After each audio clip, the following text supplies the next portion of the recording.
கண்டிக்கின்றோம். அல்லாஹ் அக்பர், அல்லாஹ் அக்பர். நம்மளுடைய மாநில தலைவர், பாரதிய ஜனதாவோட மாநில தலைவர் அவர்கள், முன்னாள் IPS அதிகாரி, அவர் வந்து மக்களுக்கு நல்லது செய்ய வந்தாங்க. ஆனா நம்மளுக்கெல்லாம் நல்லவங்களாம் பிடிக்காது. எலெக்ஷனுக்கு முந்தின நாள் ஓட்டுக்கு காசு கொடுக்குறாங்கல்ல, அவங்களதான் நம்மளுக்கு பிடிக்கும். போலீஸ் சப்போர்ட்டோடையே சில நேரங்களில் இந்த திமுக அரசு அதை கோயம்புத்தூர்ல நாங்க பிரச்சாரம் பண்ணிருக்கோம். 15 நாள் பிரச்சாரம் பண்ணிருக்கோம். எங்களுக்கு தெரியும்.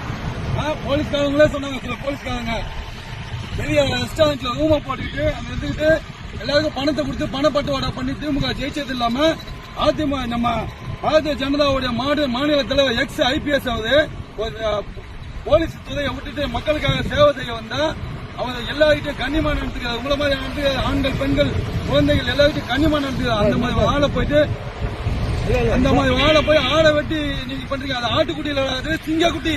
அல்லாஹ் அக்பர், அல்லாஹ் அக்பர். நான் இந்த கலெக்டர் மனுவை கொடுத்துட்டு இவனுங்களை ஆடை வெட்டி அண்ணாமலை ஆட்டுக்குட்டி அப்படின்னு சொன்னானுங்கல்ல, அவனுங்களை கைது பண்ற வரைக்கும் விடவே மாட்டோம். இந்த போராட்டத்தோட இன்னைக்கு வந்து ஸ்டார்ட் ஆயிருக்குது. இனி வரும் காலங்களில் மாற்றுத்திறனாளிகளை வச்சோம், பெண்களை வச்சோம், முதியோர்களை வச்சோம். இதே செங்கல்பட்டு கலெக்டர் ஆபீஸ்ல நாங்க வந்து கண்டிப்பா செங்கல்பட்டு கலெக்டர் ஆபீஸ் பண்ணல, நாடு முழுவதும் வச்சுக்கோம். நாடு முழுவதும் அண்ணாமலை அவர்களுக்கு ஆதரவாக நாங்கள் ஆர்ப்பாட்டத்தை கண்டிப்பாக வெடிக்க செய்வோம். ஆனா நாங்க ஜனநாயக கடமையை தான் கட்டுவோம். அந்த மாதிரி மத்தவங்க மாதிரி கல்ல விட்டு எதிர்த்து அந்த மாதிரி எல்லாம் பண்ண மாட்டோம். தயவு செய்து கலெக்டர் வந்தவன மனுவை கொடுத்து நான் போயிட்டே இருக்கிறேன். ஒரு போலீஸ் அதிகாரியா எளிமையான ஒரு நல்ல மனிதர்.